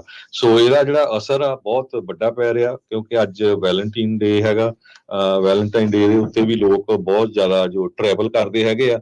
ਊਬਰ ਦੇ ਡਰਾਈਵਰ ਕਹਿੰਦੇ ਆ ਵੀ, ਊਬਰ ਕੰਪਨੀ ਕਹਿੰਦੀ ਆ ਵੀ ਜਿਹੜੇ ਊਬਰ ਦੇ ਡਰਾਈਵਰ ਆ ਉਹ $33 ਪਰ ਆਵਰ ਦੇ ਹਿਸਾਬ ਨਾਲ ਉਹਨਾਂ ਨੂੰ ਪੈਂਦੇ ਹੈਗੇ ਆ, ਪਰ ਲਿਫਟ ਵਾਲੇ ਕਹਿੰਦੇ ਤੇ $30 68 ਸੈਂਟ ਦੇ ਹਿਸਾਬ ਦੇ ਨਾਲ ਪੈਂਦੇ ਆ। ਪਰ ਉਹ ਕਹਿੰਦੇ ਸਾਡੇ ਜਦੋਂ ਐਕਸਪੈਂਸ ਨਿਕਲ ਜਾਂਦੇ ਆ ਸਾਰੇ ਤੇ ਸਾਨੂੰ ਜੋ ਆ ਉਹ ਬਚਦਾ ਕੁਛ ਵੀ ਨਹੀਂ ਹੈਗਾ। ਪਿਛਲੇ ਮਹੀਨੇ ਸ਼ਿਕਾਗੋ ਦੀ ਪੁਲਿਸ ਡਿਪਾਰਟਮੈਂਟ ਨੇ ਡਿਲੀਵਰੀ ਡਰਾਈਵਰਸ ਜੋ ਹੈਗੇ ਆ ਉਹਨਾਂ ਨੂੰ ਵਾਰਨਿੰਗ ਦਿੱਤੀ ਸੀ ਵੀ ਭਾਈ ਧਿਆਨ ਦੇ ਨਾਲ ਜਾਇਆ ਕਰੋ, ਕਿਉਂਕਿ 3 ਆਰਮਡ ਰੋਬਰੀਜ਼ ਹੋਈਆਂ ਸੀਗੀਆਂ ਨੀਅਰ ਵੈਸਟ ਸਾਈਡ ਬਲਾਕ ਦੇ ਵਿੱਚ। ਇਸ ਤੋਂ ਬਿਨਾ ਇੱਕ ਜੋ ਡਰਾਈਵਰ ਆ ਉਹ ਸ਼ੂਟਿੰਗ ਦੇ ਵਿੱਚ, ਜੋ ਊਬਰ ਦਾ ਡਰਾਈਵਰ ਸੀ ਮੁਹੰਮਦ ਐਲ ਹੇਜੋਜ਼ ਕਰਕੇ, ਉਸ ਦੀ ਮੌਤ ਵੀ ਹੋਈ ਸੀ, ਜਿਹਦੇ ਵਿੱਚ 4 ਪੈਸੇਂਜਰ ਵੀ ਸੀਗੇ। 2017 ਦੀ ਕੈਡਿਲਕ ਐਸਕੇਲੇਡ ਉਹ ਚਲਾ ਰਿਹਾ ਸੀ। ਕਿਸੇ ਨੇ ਉਹਦੇ ਉੱਤੇ ਗਨ ਫਾਇਰ ਜਿਹੜੀ ਕਰ ਦਿੱਤੀ ਸੀ, ਜਿਹਦੇ ਨਾਲ ਉਹਦੀ ਮੌਤ ਹੋ ਗਈ ਸੀ। ਦਸੰਬਰ ਮਹੀਨੇ ਦੇ ਵਿੱਚ ਲਿਫਟ ਦਾ ਇੱਕ ਹੋਰ ਡਰਾਈਵਰ ਐਡਰੀਆਨਾ ਅਰੋਚਾ ਜੋ ਆ ਉਸ ਨੂੰ ਵੀ ਫੈਟਲੀ ਜੋ ਸ਼ਾਟ ਕੀਤਾ ਗਿਆ ਸੀ 4800 block of West Thomas street, ਜੋ ਉੱਥੇ ਦੀ ਨੇਬਰਹੁੱਡ ਹੈਗੀ ਆ। ਜਨਵਰੀ ਦੇ ਵਿੱਚ ਵੀ ਇੱਕ ਬਹੁਤ ਬੁਰੀ ਤਰ੍ਹਾਂ ਜੋ ਰਾਈਡ ਹੇਲਿੰਗ ਡਰਾਈਵਰ ਆ ਉਹ ਫੱਟੜ ਹੋ ਗਿਆ ਸੀ 900 ਬਲਾਕ ਆਫ ਨਾਰਥ ਲੀ ਕਲੀਅਰ ਐਵਨਿਊ ਜੋ ਆਸਟਨ ਦੇ ਵਿੱਚ। ਸੋ ਉਹ ਕਹਿੰਦੇ ਵੀ ਕੱਲਾ ਸਾਡੇ ਪੈਸੇ ਨਹੀਂ ਘੱਟ ਬਣਦੇ, ਸਾਡੀ ਜਿਹੜੀ ਲਾਈਫ ਆ ਉਹਨੂੰ ਵੀ ਬਹੁਤ ਖਤਰਾ ਆ। ਕ੍ਰਾਈਮ ਇੰਨਾ ਜ਼ਿਆਦਾ ਵਧਿਆ ਹੋਇਆ ਅਮਰੀਕਾ ਦੇ ਕਈ ਸ਼ਹਿਰਾਂ ਦੇ ਵਿੱਚ, ਤੁਹਾਨੂੰ ਪਤਾ ਹੀ ਹੈਗਾ ਆ। ਸੋ ਇਹ ਐਗਜ਼ਾਮਪਲ ਐਸੋਸੀਏਟਡ ਪ੍ਰੈਸ ਨੇ ਇਹ ਜਿਹੜੀ ਸਾਰੀ ਰਿਪੋਰਟ ਅੱਜ ਕੀਤੀ ਹੈ ਉਹ ਮੈਂ ਤੁਹਾਡੇ ਨਾਲ ਸਾਂਝੀ ਕੀਤੀ ਹੈਗੀ ਜੀ। ਅਗਲੀ ਖਬਰ ਦੇ ਵੱਲ ਵਧੀਏ ਤੇ ਗੱਲ ਕਰੀਏ ਪਾਕਿਸਤਾਨ ਦੀ ਰਾਜਨੀਤੀ ਦੀ, ਕਿਉਂਕਿ ਪਿਛਲੇ 2 ਹਫ਼ਤਿਆਂ ਤੋਂ ਪਾਕਿਸਤਾਨ ਦੀ ਸਿਆਸਤ ਬਾਰੇ ਕਾਫੀ ਖਬਰਾਂ ਸੁਣਨ ਨੂੰ ਮਿਲ ਰਹੀਆਂ ਨੇ ਤੇ ਕਾਫੀ ਚਰਚਾ ਗਲੋਬਲੀ ਪੱਧਰ ਤੇ ਇਹਦੀ ਹੋ ਰਹੀ ਹੈ। ਪਾਕਿਸਤਾਨ ਦੇ ਵਿੱਚ ਸ਼ਾਹਬਾਜ਼ ਸ਼ਰੀਫ ਦੀ ਅਗਵਾਈ ਦੇ ਵਿੱਚ ਹੁਣ ਵੱਡੀਆਂ ਸਿਆਸੀ ਪਾਰਟੀਆਂ ਦੇ ਗੱਠਜੋੜ ਦੇ ਨਾਲ ਅਗਲੀ ਸਰਕਾਰ ਬਣਾਉਣ ਦੇ ਲਈ ਬਹੁਮਤ ਦਾ ਅੰਕੜਾ ਆਸਾਨੀ ਦੇ ਨਾਲ ਪਾਰ ਕਰਨ ਦੀ ਸੰਭਾਵਨਾ ਹੈ। ਇਸ ਦੇ ਲਈ ਲਗਭਗ ਤੈਅ ਮੰਨਿਆ ਜਾ ਰਿਹਾ ਹੈ ਕਿ ਉਹ ਦੇਸ਼ ਦੇ ਨਵੇਂ ਪ੍ਰਧਾਨ ਮੰਤਰੀ ਵੀ ਬਣ ਜਾਣਗੇ ਤੇ ਇਸ ਤੋਂ ਬਾਅਦ ਸਰਕਾਰ ਦੇ ਭਵਿੱਖ ਦੀਆਂ ਕਿਆਸ ਰਾਈਆਂ ਖਤਮ ਹੋ ਜਾਣਗੀਆਂ। ਸ਼ਾਹਬਾਜ਼ ਸ਼ਰੀਫ ਨੇ ਦੇਰ ਰਾਤ ਪਾਕਿਸਤਾਨ ਪੀਪਲਜ਼ ਪਾਰਟੀ ਦੇ ਆਸਿਫ ਅਲੀ ਜ਼ਰਦਾਰੀ, ਮੁਤਹਿਦਾ ਕੌਮੀ ਮੂਵਮੈਂਟ ਪਾਕਿਸਤਾਨ ਦੇ ਖਾਲਿਦ ਮਕਬੂਲ ਸਦੀਕੀ ਦੇ ਨਾਲ ਪਾਕਿਸਤਾਨ ਮੁਸਲਿਮ ਲੀਗ ਕਾਇਦ ਦੇ ਸੁਜਾਤ ਹੁਸੈਨ ਦੇ ਘਰ ਮੁਲਾਕਾਤ ਕੀਤੀ ਹੈ ਤੇ ਇਸ ਤੇ ਸਰਕਾਰ ਬਣਾਉਣ ਦੀ ਸਹਿਮਤੀ ਜਤਾਈ ਹੈ। PMLN ਦੀ ਸੂਚਨਾ ਸਕੱਤਰ ਮਰੀਮ ਔਰੰਗਜ਼ੇਬ ਨੇ ਕਿਹਾ ਕਿ ਪਾਰਟੀ ਸੁਪਰੀਮੋ ਨਵਾਜ਼ ਸ਼ਰੀਫ ਨੇ ਪਾਰਟੀ ਪ੍ਰਧਾਨ ਅਤੇ ਉਹਨਾਂ ਦੇ ਛੋਟੇ ਭਰਾ ਸ਼ਾਹਬਾਜ਼ ਸ਼ਰੀਫ ਨੂੰ ਦੇਸ਼ ਦੇ ਪ੍ਰਧਾਨ ਮੰਤਰੀ ਦੇ ਅਹੁਦੇ ਦੇ ਲਈ ਨਾਮਜ਼ਦ ਕੀਤਾ ਹੈ। ਉਹਨਾਂ ਦੱਸਿਆ ਕਿ PMLN ਦੀ ਸੀਨੀਅਰ ਮੀਤ ਪ੍ਰਧਾਨ ਮਰੀਮ ਨਵਾਜ਼ ਨੂੰ ਪੰਜਾਬ ਦੀ ਮੁੱਖ ਮੰਤਰੀ ਦੇ ਅਹੁਦੇ ਦੇ ਲਈ ਨਾਮਜ਼ਦ ਕੀਤਾ ਹੈ। ਸੋ ਇਹ ਨਤੀਜਾ, ਇਹ ਸਿੱਟਾ ਬਿਲਕੁਲ ਉਸੇ ਤਰ੍ਹਾਂ ਦਾ ਹੀ ਹੈ ਜਿਹੜਾ ਪਹਿਲਾਂ ਕਿਆਸਿਆ ਜਾ ਰਿਹਾ ਸੀਗਾ। ਲੱਗ ਰਿਹਾ ਸੀਗਾ ਕਿ ਪਾਕਿਸਤਾਨ ਦੇ ਵਿੱਚ ਨਵਾਜ਼ ਫੈਮਿਲੀ ਨੂੰ, ਸ਼ਰੀਫ ਪਰਿਵਾਰ ਨੂੰ ਜਿਹੜੀ ਫੌਜ ਆ ਉਹਨਾਂ ਦੀ ਸ਼ਹਿ ਕਹਿ ਲਓ ਜਾਂ ਉਹਨਾਂ ਦੀ ਹੱਲਾਸ਼ੇਰੀ ਪ੍ਰਾਪਤ ਹੈ ਉਹ, ਤੇ ਇਸ ਕਰਕੇ ਇਹਨਾਂ ਦਾ ਸੱਤਾ ਦੇ ਉੱਤੇ ਕਾਬਜ਼ ਰਹਿਣਾ ਲਗਭਗ ਤੈਅ ਮੰਨਿਆ ਹੀ ਜਾਊਗਾ। ਤੇ ਉਹੀ ਜਿਹੜੀਆਂ ਤਰ੍ਹਾਂ ਦੇ ਰਿਜ਼ਲਟ ਆਪਾਂ ਦੇਖ ਰਹੇ ਹਾਂ। ਹਾਲਾਂਕਿ ਜਿਹੜੇ ਇਮਰਾਨ ਖਾਨ ਸਮਰਥਿਤ ਜਾਂ ਇਮਰਾਨ ਖਾਨ ਦੇ ਸਮਰਥਨ ਦੇ ਨਾਲ ਜਿਹੜੇ ਆਜ਼ਾਦ ਉਮੀਦਵਾਰ ਖੜੇ ਹੋਏ ਸੀ, ਉਹਨਾਂ ਨੇ 100 ਤੋਂ ਵੱਧ ਸੀਟਾਂ ਹਾਸਲ ਕੀਤੀਆਂ ਨੇ। ਪਰ ਜਿਹੜੀ ਨੈਸ਼ਨਲ ਅਸੈਂਬਲੀ ਹੈ ਪਾਕਿਸਤਾਨ ਦੇ ਵਿੱਚ, ਉੱਥੇ ਸ਼ਹਿਬਾਜ਼ ਸ਼ਰੀਫ ਅਗਵਾਈ ਇੱਕ ਵਾਰੀ ਕਰਦੇ ਦਿਖਣਗੇ, ਕਿਉਂਕਿ ਨਵਾਜ਼ ਸ਼ਰੀਫ ਦੇ ਉਹ ਛੋਟੇ ਭਰਾ ਨੇ, ਪਾਰਟੀ ਪ੍ਰਧਾਨ ਨੇ, PML ਦੇ ਉਹ ਪ੍ਰਧਾਨ ਨੇ ਇਸ ਟਾਈਮ। ਤੇ ਜਿਹੜੀ ਸੀਨੀਅਰ ਮੀਤ ਪ੍ਰਧਾਨ ਆ ਉਹ ਹੈ ਮਰੀਮ ਨਵਾਜ਼, ਉਹ ਨਵਾਜ਼ ਸ਼ਰੀਫ ਦੀ ਧੀ ਹੈ, ਤੇ ਉਹ ਹੁਣ ਪੰਜਾਬ ਦੀ ਮੁੱਖ ਮੰਤਰੀ ਦੇ ਲਈ ਉਹਦਾ ਜਿਹੜਾ ਅਹੁਦਾ ਉਹ ਨਾਮਜ਼ਦ ਕੀਤਾ ਗਿਆ, ਤੇ ਉਹਦਾ ਮੁੱਖ ਮੰਤਰੀ ਬਣਨਾ ਲਗਭਗ ਤੈਅ ਮੰਨਿਆ ਜਾ ਰਿਹਾ ਜੀ। ਜੀ, ਅਗਲੀ ਖਬਰ ਵੱਲ ਚਲੀਏ ਤੇ ਕੈਲੀਫੋਰਨੀਆ ਦੇ ਬਾਰਡਰ, ਜੋ ਮੈਕਸੀਕੋ ਦਾ ਬਾਰਡਰ ਆ, ਉਹਦੇ ਉੱਤੇ ਨਵੀਂ ਕੰਧ ਬਾਈਡਨ ਸਰਕਾਰ ਬਣਾਉਣ ਜਾ ਰਹੀ ਹੈ। ਇਹ ਉਹੀ ਹਿੱਸਾ ਆ ਜਿਸ ਟਾਈਮ ਦੇ ਉੱਤੇ ਪ੍ਰੈਜ਼ੀਡੈਂਟ ਡੋਨਾਲਡ ਟਰੰਪ ਨੇ ਕਿਹਾ ਸੀ ਵੀ ਭਾਈ ਇਹ ਕੰਧ ਨੂੰ ਪੂਰੀ ਕਰੋ ਤਾਂ ਕਿ ਜੋ ਇਲੀਗਲ ਕ੍ਰਾਸਿੰਗ ਆ ਉਹ ਬੰਦ ਹੋ ਸਕੇ। ਪਰ ਜਿਹੜੀ ਇਹ ਕੰਧ ਬਣਾਈ ਜਾ ਰਹੀ ਆ, ਬੜੀ ਸੋਫਿਸਟੀਕੇਟਡ ਵਾਲ ਹੈਗੀ ਆ, ਇਹਦੇ ਉੱਤੇ ਹੁਣ ਚੜ੍ਹਨਾ ਬਹੁਤ ਔਖਾ ਹੋਊਗਾ। ਹਾਲਾਂਕਿ ਪ੍ਰੈਜ਼ੀਡੈਂਟ ਜੋ ਬਾਈਡਨ ਹੁਣਾਂ ਦਾ ਇਹ ਵਿਰੋਧ ਵੀ ਹੋ ਰਿਹਾ ਆ ਵੀ ਹੁਣ ਤੁਸੀਂ ਕੰਧ ਬਣਾਉਣੀ ਸ਼ੁਰੂ ਕਰ ਦਿੱਤੀ ਆ, ਕਿਉਂਕਿ ਮੇਨ ਮੁੱਦਾ ਹੀ ਇਲੈਕਸ਼ਨ ਦੇ ਵਿੱਚ ਮੈਨੂੰ ਲੱਗਦਾ ਇਸ ਵਾਰ ਇਮੀਗ੍ਰੇਸ਼ਨ ਤੇ ਇਕਨੋਮੀ ਬਣਿਆ ਹੋਇਆ ਹੈਗਾ। ਜੋ ਨਵੀਂ ਕੰਧ ਬਣਾਈ ਜਾ ਰਹੀ ਆ, ਵਾਲ ਬਣਾਈ ਜਾ ਰਹੀ ਹੈ, ਇਹਦੇ ਉੱਤੇ ਐਂਟੀ ਕਲਾਈਮਿੰਗ ਫਿਊਚਰ ਲਾਏ ਗਏ ਆ। ਨਿਊਜ਼ ਵੀਕ ਜੋ ਆ ਉਹ ਰਿਪੋਰਟ ਕਰ ਰਿਹਾ ਹੈਗਾ। ਫਰੈਂਡਸ਼ਿਪ ਪਾਰਕ ਜੋ ਸੈਂਡੀਗੋ ਤੇ ਟਿਵਾਨਾ ਜੋ ਆ ਮੈਕਸੀਕੋ ਦਾ, ਉਹਦੇ ਵਿਚਕਾਰ ਇਹ ਮੈਟਲ ਵਿੰਗ ਤੇ ਵੈਜ ਦੇ ਨਾਲ ਜੋ ਕੰਧ ਆ ਉਹ ਬਣਾਈ ਜਾ ਰਹੀ ਹੈਗੀ ਆ। ਤੇ ਪੈਡਰੋ ਰਿਊਸ ਜੋ ਆ, ਉਹਨਾਂ ਨੇ ਇਹ ਕਿਹਾ ਵੀ ਇਹ ਟੈਚੀਟੋਸ ਤੇ ਲਿਟਲ ਰੂਫ ਟੌਪਸ ਉਹਦੇ ਕੰਧ ਦੇ ਉੱਤੇ ਲਾਏ ਜਾ ਰਹੇ ਆ, ਜਿਸ ਨੂੰ ਕ੍ਰਾਸ ਕਰਨਾ ਹੁਣ ਬਹੁਤ ਹੀ ਔਖਾ ਹੋਊਗਾ। ਪਿਛਲੇ ਮਹੀਨਿਆਂ ਦੇ ਵਿੱਚ ਬਹੁਤ ਵੱਡੀ ਗਿਣਤੀ ਦੇ ਵਿੱਚ ਜੋ ਲੋਕ ਆ ਉਹ ਬਾਰਡਰ ਕ੍ਰਾਸ ਕੀਤੇ ਆ, ਤੇ ਉਸ ਨੂੰ ਰੋਕਣ ਦੀ ਕੋਸ਼ਿਸ਼ ਹੁਣ ਬਾਈਡਨ ਸਰਕਾਰ ਕਰ ਰਹੀ ਹੈਗੀ ਆ। ਪਰਸੋਂ ਜੋ ਹੋਮਲੈਂਡ ਸਿਕਿਉਰਿਟੀ ਦੇ ਸੈਕਟਰੀ ਹੈਗੇ ਆ ਅਲੈਜੈਂਡਰੋ ਮਾਰਕਸ, ਉਹਨਾਂ ਨੂੰ ਵੀ ਜਿਹੜਾ ਇੰਪੀਚ ਕੀਤਾ ਗਿਆ ਆ। ਸੋ ਉਹਦਾ ਅਸਰ ਵੀ ਜੋ ਆ ਬਾਈਡਨ ਸਰਕਾਰ ਦੇ ਉੱਤੇ ਪੈ ਰਿਹਾ ਹੈਗਾ ਆ। ਡਿਪਾਰਟਮੈਂਟ ਆਫ ਹੋਮਲੈਂਡ ਸਿਕਿਉਰਿਟੀ ਇਹ ਕਹਿ ਰਹੀ ਹੈਗੇ ਆ ਵੀ ਕੰਧ ਬਿਲਕੁਲ ਇਹ ਬਣ ਰਹੀ ਆ, ਉਸੇ ਸੈਗਮੈਂਟ ਤੇ ਬਣ ਰਹੀ ਆ ਜਿੱਥੇ ਜਦੋਂ ਪ੍ਰੈਜ਼ੀਡੈਂਟ ਜੋ ਬਾਈਡਨ ਹੁਣੀ ਆਏ ਸੀ ਤੇ ਉਸ ਨੂੰ ਰੋਕਿਆ ਗਿਆ ਸੀ। ਹੁਣ ਦੁਬਾਰਾ ਕੀ ਫਿਰ ਉਸ ਨੂੰ ਜਿਹੜਾ ਆ ਸ਼ੁਰੂਆਤ ਕੀਤੀ ਗਈ ਹੈਗੀ ਆ, ਕਿਉਂਕਿ ਅਗਸਤ 2022 ਦੇ ਵਿੱਚ ਬਾਈਡਨ ਐਡਮਿਨਿਸਟ੍ਰੇਸ਼ਨ ਨੇ ਕਿਉਂਕਿ ਬਹੁਤ ਸਾਰੇ ਲੋਕਾਂ ਨੇ ਵਿਰੋਧ ਕੀਤਾ ਸੀ ਵੀ ਕੰਧ ਨਹੀਂ ਬਣਨੀ ਚਾਹੀਦੀ, ਤੇ ਉਸ ਨੂੰ ਰੋਕ ਦਿੱਤਾ ਗਿਆ ਸੀ। ਹੁਣ ਉਸ ਨੂੰ ਜਿਹੜਾ ਦੁਬਾਰਾ ਕੀ ਫਿਰ ਸ਼ੁਰੂ ਕਰ ਦਿੱਤਾ ਗਿਆ ਹੈ। ਜਨਵਰੀ ਮਹੀਨੇ ਤੋਂ ਹੀ ਸ਼ੁਰੂ ਕੀਤੀ ਗਈ ਹੈ। US ਕਸਟਮ ਤੇ ਬਾਰਡਰ ਪ੍ਰੋਟੈਕਸ਼ਨ ਇਹ ਕਹਿ ਰਹੀ ਹੈਗੀ ਆ, ਉਹਨਾਂ ਨੇ ਕਿਹਾ ਵੀ ਡਬਲ ਲੇਅਰ ਵਾਲ ਜੋ ਉਹਦਾ ਲੋਅਰ ਪਾਰਟ ਹੈਗਾ ਆ ਵਾਲ ਦਾ, ਕੰਧ ਆ, ਉਹਦੇ ਵਿੱਚ ਲਾਈ ਜਾ ਰਹੀ ਆ ਤਾਂ ਕਿ ਕੋਈ ਵੀ ਉਸ ਵਾਲ ਨੂੰ ਟੱਪ ਕੇ ਨਾ ਆ ਸਕੇ। ਜੀ। ਇਸੇ ਤਰ੍ਹਾਂ ਮਾਈਗ੍ਰੇਸ਼ਨ ਦੀ ਜੇ ਗੱਲ ਕਰੀਏ ਤਾਂ ਇਸ ਟਾਈਮ ਇੱਕ ਹੋਰ ਖਬਰ ਦੀ ਜਿਹੜੀ ਚਰਚਾ ਕਰਨੀ ਬਣਦੀ ਹੈ। ਨਿਊਯਾਰਕ ਦੇ ਦਿਹਾਤੀ ਇਲਾਕਿਆਂ ਦੇ ਵਿੱਚ ਇੱਕ ਖੇਤ ਦੇ ਸ਼ੈੱਡ ਦੇ ਵਿੱਚ ਇੱਕ ਪ੍ਰਵਾਸੀ ਪਰਿਵਾਰ ਦਾ ਸਮਾਨ ਸੀਗਾ।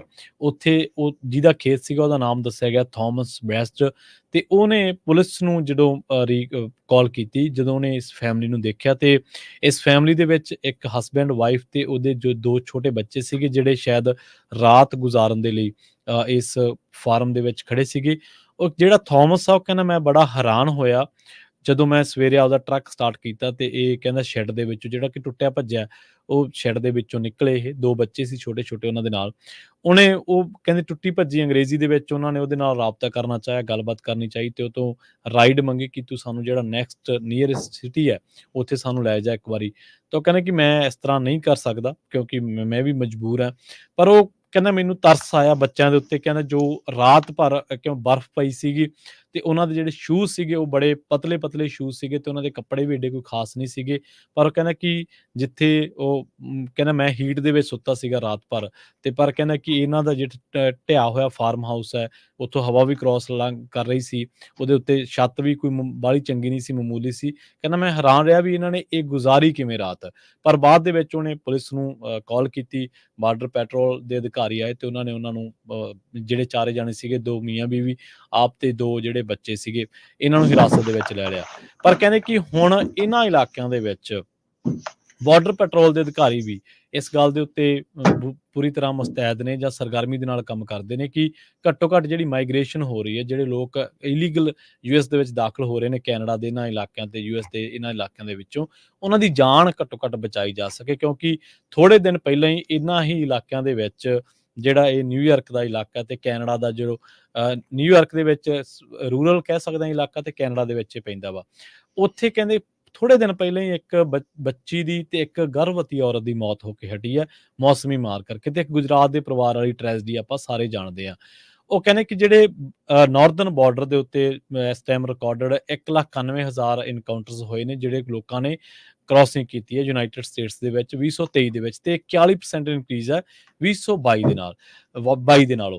ਤੇ ਨਾਲ ਹੀ ਉਹ ਕਹਿੰਦੇ ਕਿ ਇਹ ਇੱਕ ਕਾਰਨ ਇਹ ਹੈ ਕਿ ਜਿਹੜੇ ਮੈਕਸੀਕਨ ਲੋਕ ਨੇ ਉਹਨਾਂ ਨੂੰ ਕੈਨੇਡਾ ਟਰੈਵਲ ਕਰਨ ਦੇ ਲਈ ਪਾਸਪੋਰਟ ਹੀ ਚਾਹੀਦਾ, ਉਹਨਾਂ ਨੂੰ ਵੀਜ਼ੇ ਦੀ ਲੋੜ ਨਹੀਂ ਹੈ। ਤਾਂ ਇਹ ਮੰਨਿਆ ਜਾਂਦਾ ਕਿ ਜਿਹੜੇ ਵੈਨਜ਼ੂਏਲਾ ਦੇ ਲੋਕ ਨੇ ਜਾਂ ਮੈਕਸੀਕੋ ਦੇ ਲੋਕ ਨੇ ਉਹ ਟਰੈਵਲ ਕਰਕੇ ਏਅਰ ਟਰੈਵਲ ਕਰਕੇ ਕੈਨੇਡਾ ਦੇ ਵਿੱਚ ਪਹੁੰਚਦੇ ਨੇ ਤੇ ਉਸ ਤੋਂ ਬਾਅਦ ਉਹ ਅਮਰੀਕਾ ਦੇ ਵਿੱਚ ਦਾਖਲ ਹੋ ਜਾਂਦੇ ਨੇ। ਕਿਉਂਕਿ ਜੇ ਉਹ ਮੈਕਸੀਕੋ ਵਾਲੇ ਪਾਸਿਓਂ ਹੀ ਦਾਖਲ ਹੋਣ ਦੀ ਕੋਸ਼ਿਸ਼ ਕਰਦੇ ਨੇ, ਇੱਕ ਤਾਂ ਉਧਰ ਜੋਖਮ ਬਹੁਤ ਹੈ ਤੇ ਦੂਜਾ ਉਧਰ ਕਾਰਟਲ ਨੇ ਜਿਨ੍ਹਾਂ ਨੇ ਸਰਹੱਦ ਦੇ ਨੇੜੇ ਆਪਣਾ ਜਿਹੜਾ ਪੂਰਾ ਨੈਟਵਰਕ ਆ ਉਹ ਵਿਛਾਇਆ ਹੋਇਆ। ਕੋਈ ਵੀ ਬੰਦਾ ਉਹਨਾਂ ਦੀ ਸਹਿਮਤੀ ਤੋਂ ਬਿਨਾਂ ਤੇ ਉਹਨਾਂ ਨੂੰ ਪੈਸੇ ਅਦਾ ਕੀਤੇ ਤੋਂ ਬਿਨਾਂ ਮੈਕਸੀਕੋ ਤੋਂ ਯੂਐਸ ਦੇ ਵਿੱਚ ਦਾਖਲ ਨਹੀਂ ਹੋ ਸਕਦਾ। ਪਰ ਜਿਹੜਾ ਇਹ ਥੋਮਸ ਹੈ, ਇਹਨੇ ਜਦੋਂ ਜਿਹੜੀ ਪੂਰੀ ਕਹਾਣੀ ਹੈ ਉੱਥੇ ਹੋ ਕੀ ਰਿਹਾ ਇਸ ਟਾਈਮ ਕੈਨੇਡਾ ਤੇ ਅਮਰੀਕਾ ਦੇ ਬਾਰਡਰ ਦੇ ਉੱਤੇ, ਸਰਹੱਦ ਦੇ ਉੱਤੇ ਕਿਵੇਂ ਬਰਫ਼ ਦੇ ਵਿੱਚ ਜਿਹੜੇ ਗੈਰ ਕਾਨੂੰਨੀ ਪ੍ਰਵਾਸੀ ਆ ਉਹ ਆ ਰਹੇ ਨੇ, ਤਾਂ ਉਹ ਕਹਿੰਦੇ ਕਿ ਉਹਨਾਂ ਦੀ ਜਿਹੜੀ ਜ਼ਿੰਦਗੀ ਹੈ ਬਹੁਤ ਜੋਖਿਮ ਭਰੀ ਹੈ। ਇੱਥੇ ਇੱਕ ਡੇਲ ਨੇ ਜਿਹੜੇ ਕਿ ਮੇਅਰ ਵੀ ਨੇ, ਤੇ ਉਹ ਕਹਿੰਦੇ ਕਿ ਸਾਡੀ ਕੋਸ਼ਿਸ਼ ਇਹ ਰਹਿੰਦੀ ਕਿ ਜਿਹੜੇ ਇੱਥੇ ਕ੍ਰਾਸ ਕਰਦੇ ਜਾਂਦੇ ਆ ਦਿਨ ਦੇ ਸਮੇਂ ਲੰਘਦੇ ਜਾਂਦੇ, ਤਾਂ ਅਸੀਂ ਉਹਨਾਂ ਨੂੰ ਦਸਤਾਨੇ ਦਿੰਦੇ ਹਾਂ,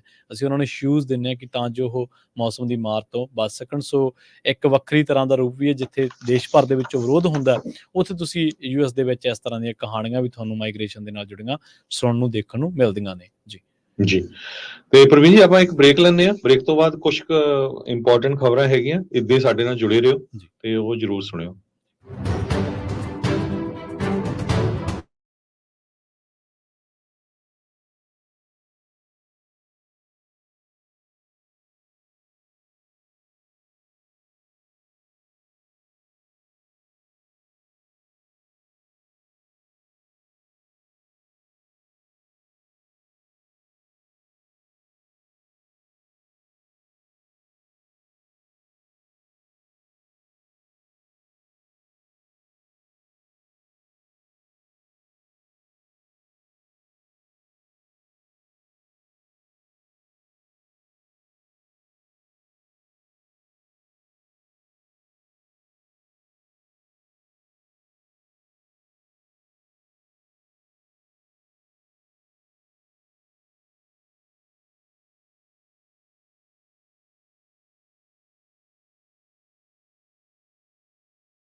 ਬ੍ਰੇਕ ਤੋਂ ਬਾਅਦ ਇੱਕ ਵਾਰ ਮੁੜ ਤੋਂ ਤੁਹਾਡਾ ਸਾਰਿਆਂ ਦਾ ਸਵਾਗਤ ਹੈ ਪ੍ਰੋਗਰਾਮ ਅਪਡੇਟ ਅਮਰੀਕਾ ਦੇ ਵਿੱਚ। ਤੁਸੀਂ ਜੁੜੇ ਹੋਏ ਹੋ ਪੰਜਾਬੀ ਰੇਡੀਓ ਯੂਐਸ ਦੇ ਨਾਲ ਤੇ ਆਪਣੇ ਨਾਲ ਇੱਕ ਵਾਰ ਮੁੜ ਤੋਂ ਜੁੜ ਚੁੱਕੇ ਨੇ ਹਰਜੋਤ ਸਿੰਘ ਖਾਲਸਾ ਜੀ।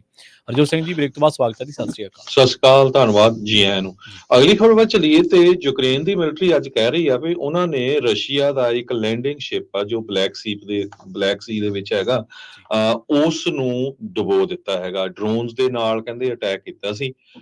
ਜੋ ਸਾਈਜ਼ਰ ਕੋਨਿਕੋਵ ਸ਼ਿਪ ਆ, ਇਹ 4 ਕਿਲੋਮੀਟਰ ਅਲਪਕਾ ਏਰੀਆ ਜੋ ਆ ਕਰੀਮੀਆ ਦੇ ਲਾਗੇ, ਜਿੱਥੇ ਰਸ਼ੀਆ ਵਾਲਿਆਂ ਨੇ ਆਲਰੇਡੀ ਕਬਜ਼ਾ ਕੀਤਾ ਹੋਇਆ ਆ 2014 ਤੋਂ, ਉੱਥੇ ਇਹਦੇ ਉੱਤੇ ਡਰੋਨ ਦੇ ਨਾਲ ਹਮਲਾ ਕੀਤਾ ਤੇ ਸ਼ਿਪ ਜੋ ਆ ਉਹ ਡੁੱਬ ਗਿਆ। ਇਹਦੇ ਵਿੱਚ 87 ਦੇ ਕਰੀਬ ਕ੍ਰਿਊ ਮੈਂਬਰਸ ਵੀ ਸੀਗੇ। ਰਸ਼ੀਆ ਦੇ ਲਈ ਬੜੀ ਇਹ ਐਂਬੈਰਸਿੰਗ ਸਿਚੁਏਸ਼ਨ ਆ, ਕਿਉਂਕਿ ਫਰਵਰੀ 24 ਨੂੰ 2 ਸਾਲ ਹੋ ਜਾਣੇ ਆ ਜਦ ਤੋਂ ਰਸ਼ੀਆ ਵਾਲਿਆਂ ਨੇ ਯੂਕਰੇਨ ਦੇ ਉੱਤੇ ਅਟੈਕ ਕਰਨਾ ਸ਼ੁਰੂ ਕੀਤਾ ਸੀ। ਕ੍ਰੈਮਲਿਨ ਦੇ ਸਪੋਕਸਪਰਸਨ ਡਮਿਟਰੀ ਪੈਸਕੋਵ ਨੇ ਇਹਦੇ ਉੱਤੇ ਕੋਈ ਕਮੈਂਟ ਤਾਂ ਨਹੀਂ ਦਿੱਤਾ। ਉਹ ਕਹਿੰਦੇ ਵੀ ਮਿਲਟਰੀ ਵਾਲਿਆਂ ਨੂੰ ਪੁੱਛੋ, ਪਰ ਰਸ਼ੀਆ ਦਾ ਇੱਕ ਸਮੁੰਦਰੀ ਜਹਾਜ਼ ਯੂਕਰੇਨ ਵਾਲਿਆਂ ਨੇ ਸਮੁੰਦਰ ਦੇ ਵਿੱਚ ਡੁਬੋ ਦਿੱਤਾ ਹੈਗਾ। ਜੀ ਜੀ, ਅਗਲੀ ਖਬਰ ਦੇ ਵੱਲ ਵਧੀਆ ਖਬਰ ਸੈਨ ਫਰਾਂਸਿਸਕੋ ਤੋਂ ਆ ਰਹੀ ਹੈ। ਸੈਨ ਫਰਾਂਸਿਸਕੋ ਦੇ ਵਿੱਚ ਗੋਲਡਨ ਗੇਟ ਬ੍ਰਿਜ ਨੂੰ ਜਿਹੜੇ ਰਾਹ ਜਾਂਦਾ ਉਹ ਬੰਦ ਕਰਨਾ ਪਿਆ ਸੀ, ਬੋਥ ਡਾਇਰੈਕਸ਼ਨ ਦੇ, ਦੋਨੇ ਡਾਇਰੈਕਸ਼ਨਾਂ ਦੇ ਵਿੱਚ, ਕਿਉਂਕਿ ਅੱਜ ਸਵੇਰੇ ਹੀ ਉੱਥੇ ਜਿਹੜੇ ਪ੍ਰੋਟੈਸਟ ਕੀਤਾ ਗਿਆ ਫਿਲਸਤੀਨੀ ਪੱਖ ਦੇ ਲੋਕਾਂ ਦੇ ਵੱਲੋਂ। ਪਤਾ ਲੱਗਿਆ ਸੀਗਾ ਕਿ 15 ਤੋਂ 20 ਪ੍ਰੋਟੈਸਟਰ ਜਿਨ੍ਹਾਂ ਨੇ ਸਾਈਨ ਫੜੇ ਹੋਏ ਸੀਗੇ ਤੇ ਉਹਨਾਂ ਨੇ ਬੈਨਰ ਵੀ ਫੜੇ ਹੋਏ ਸੀਗੇ ਤੇ ਉਹਨਾਂ ਨੇ ਸਾਰੀਆਂ ਲੇਨਸ ਜਿਹੜੀਆਂ ਨੇ ਉਹ 7:44 ਤੇ ਉਹਨਾਂ ਨੂੰ ਬਲੌਕ ਕਰ ਦਿੱਤਾ ਸੀਗਾ ਤੇ ਉਹ ਪ੍ਰੋਟੈਸਟ ਕਰਕੇ ਡਿਮਾਂਡ ਕਰ ਰਹੇ ਸੀਗੇ ਕਿ ਜਿਹੜੀ ਇਜ਼ਰਾਈਲ ਜਿਹੜਾ ਹੁਣ ਬੰਬਿੰਗ ਕਰ ਰਿਹਾ ਰਫਾਹ ਦੇ ਉੱਤੇ, ਸਿਟੀ ਹੈ ਜਿਹੜਾ ਗਾਜ਼ਾ ਸਟ੍ਰਿਪ ਤੇ ਪੈਂਦਾ, ਤਾਂ ਉਹਨੂੰ ਰੋਕਿਆ ਜਾਣਾ ਚਾਹੀਦਾ। ਸਟਾਪ ਆਰਮਿੰਗ ਇਜ਼ਰਾਈਲ ਤੇ ਹੈਂਡਸ ਆਫ ਰਫਾ, ਇਸ ਤਰ੍ਹਾਂ ਦੇ ਬੈਨਰ ਉਹਨਾਂ ਨੇ ਫੜੇ ਹੋਏ ਸੀਗੇ। CHP ਦੇ ਜਿਹੜੇ ਆਫੀਸਰ ਨੇ ਡੈਰਲ ਹੌਰਨਰ, ਉਹਨਾਂ ਨੇ ਇਹ ਗੱਲ ਕਹੀ ਹੈ ਕਿ ਸਾਨੂੰ ਇਸ ਸਥਿਤੀ ਨਾਲ ਨਜਿੱਠਣ ਦੇ ਲਈ ਕਾਫੀ ਜਿਹੜਾ ਔਖਾ ਲੱਗ ਰਿਹਾ ਸੀ, ਕਿਉਂਕਿ ਇਹ ਯਕਦਮ ਇਹ ਲੋਕ ਜਿਹੜੇ ਆ ਸੜਕਾਂ ਤੇ ਆਏ ਤੇ ਉਸ ਤੋਂ ਬਾਅਦ ਕਹਿੰਦੇ 40 ਮਿੰਟ ਇਹਨਾਂ ਨੇ ਪ੍ਰੋਟੈਸਟ ਕੀਤਾ। 40 ਮਿੰਟ ਪ੍ਰੋਟੈਸਟ ਕਰਨ ਤੋਂ ਬਾਅਦ ਇਹਨਾਂ ਨੇ ਜਿਹੜਾ ਉਸ ਤੋਂ ਉਹ ਰਾਹ ਨੂੰ ਖਾਲੀ ਕਰ ਦਿੱਤਾ ਗਿਆ ਤੇ 8:15 ਤੇ ਜਿਹੜੇ ਇਹ ਦੋਨੇ ਲੇਨਸ ਨੇ ਦੋਨੇ ਸਾਈਡਾਂ ਦੀਆਂ ਉਹਨਾਂ ਨੂੰ ਰੀਓਪਨ ਕਰ ਦਿੱਤਾ ਗਿਆ ਸੀਗਾ। ਪਰ ਬਾਵਜੂਦ ਇਸ ਦੇ ਟ੍ਰੈਫਿਕ ਜਿਹੜਾ ਉਹ ਕਾਫੀ ਪ੍ਰਭਾਵਿਤ ਹੋਇਆ। ਇਸ ਕਰਕੇ 30 ਤੋਂ 40 ਮਿੰਟ ਪ੍ਰੋਟੈਸਟ ਇਹਨਾਂ ਨੇ ਕੀਤਾ ਤੇ ਤੁਸੀਂ ਦੇਖੋ ਕਿ ਕੈਲੀਫੋਰਨੀਆ ਤੇ ਅਮਰੀਕਾ ਦੇ ਵੱਖ-ਵੱਖ ਹਿੱਸਿਆਂ ਦੇ ਵਿੱਚ ਜਿਹੜੇ ਫਿਲਸਤੀਨੀ ਲੋਕ ਨੇ ਉਹ ਆਪਣੇ ਲੋਕਾਂ ਦੀ ਆਵਾਜ਼ ਚੁੱਕਣ ਦੇ ਲਈ, ਆਪਣੇ ਲੋਕਾਂ ਦੇ ਉੱਤੇ ਬੰਬਿੰਗ ਰੋਕਣ ਦੇ ਲਈ ਉਹ ਪ੍ਰੋਟੈਸਟ ਕਰਦੇ ਰਹਿੰਦੇ ਨੇ। ਤੇ ਅੱਜ ਵਾਲਾ ਜਿਹੜਾ ਇਹਨਾਂ ਨੇ ਕੀਤਾ ਸੈਨ ਫਰਾਂਸਿਸਕੋ ਦੇ ਵਿੱਚ ਗੋਲਡਨ ਗੇਟ ਬ੍ਰਿਜ ਦੇ ਸਾਹਮਣੇ, ਇਹ ਵੀ ਕਾਫੀ ਪ੍ਰਭਾਵੀ ਹੋ ਨਿਬੜਿਆ ਕਿਉਂਕਿ ਇਹਨੂੰ ਕਵਰੇਜ ਬਹੁਤ ਜ਼ਿਆਦਾ ਮਿਲੀ ਤੇ ਦੱਸਿਆ ਜਾ ਰਿਹਾ ਕਿ ਦਸੰਬਰ ਦੇ ਵਿੱਚ ਵੀ ਪ੍ਰੋਟੈਸਟ ਕੀਤਾ ਗਿਆ ਸੀ, ਮਾਰਚ ਕੀਤਾ ਗਿਆ ਸੀ ਗੋਲਡਨ ਗੇਟ ਬ੍ਰਿਜ ਦੇ ਉੱਤੇ ਸੀਜ਼ ਫਾਇਰ ਦੀ ਮੰਗ ਕਰਦੇ ਆ, ਜਦੋਂ ਇਹਨਾਂ ਨੇ ਕਿਹਾ ਸੀਗਾ ਕਿ ਇਜ਼ਰਾਈਲ ਨੂੰ ਰੋਕ ਦੇਣਾ ਚਾਹੀਦਾ ਹੈ। ਉਦੋਂ ਵੀ ਏਸ਼ੀਆ ਪੈਸੀਫਿਕ ਇਕਨੋਮਿਕ ਕੋਆਪਰੇਸ਼ਨ ਸੀਗਾ ਸਮਿਟ ਨਵੰਬਰ ਦੇ ਵਿੱਚ, ਜਦੋਂ ਇਹਨਾਂ ਨੇ ਕਈ ਤਰ੍ਹਾਂ ਦੇ ਜਿਹੜੇ ਮਾਰਚ ਆ ਜਾਂ ਰੋਸ ਮੁਜ਼ਾਹਰੇ ਆ ਉਹ ਕੀਤੇ ਸੀਗੇ ਸੀਜ਼ ਫਾਇਰ ਦੀ ਮੰਗ ਕਰਦਿਆਂ। ਉਦੋਂ ਫਿਰ ਇੱਕ ਵਾਰੀ ਬੇ ਬ੍ਰਿਜ ਨੂੰ ਵੀ ਇਹਨਾਂ ਨੇ ਕੰਪਲੀਟ ਜਿਹੜਾ ਉਹ ਰੋਕ ਦਿੱਤਾ ਸੀਗਾ, ਤਕਰੀਬਨ 2 ਘੰਟਿਆਂ ਤੋਂ ਵੱਧ ਸਮੇਂ ਦੇ ਲਈ। ਜੀ CDC ਜੋ ਆ, ਸੈਂਟਰ ਫਾਰ ਡਿਸੀਜ਼ ਕੰਟਰੋਲ ਤੇ ਪ੍ਰੀਵੈਂਸ਼ਨ ਆ, ਉਹ ਨਵੀਆਂ ਗਾਈਡਲਾਈਨਸ ਇਸ਼ੂ ਕਰ ਸਕਦੇ ਆ ਅਪ੍ਰੈਲ ਮਹੀਨੇ ਦੇ ਵਿੱਚ।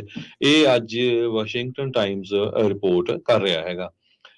ਕਹਿੰਦੇ ਵੀ ਜੋ ਹੁਣ ਕਰੋਨਾ ਆ ਉਹ ਬਹੁਤ ਲੋਕਾਂ ਨੂੰ ਹੋ ਰਿਹਾ, ਈਵਨ ਦੋ ਤੁਸੀਂ ਟੀਕੇ ਵੀ ਲਵਾਏ ਹੋਏ ਹੈਗੇ ਆ।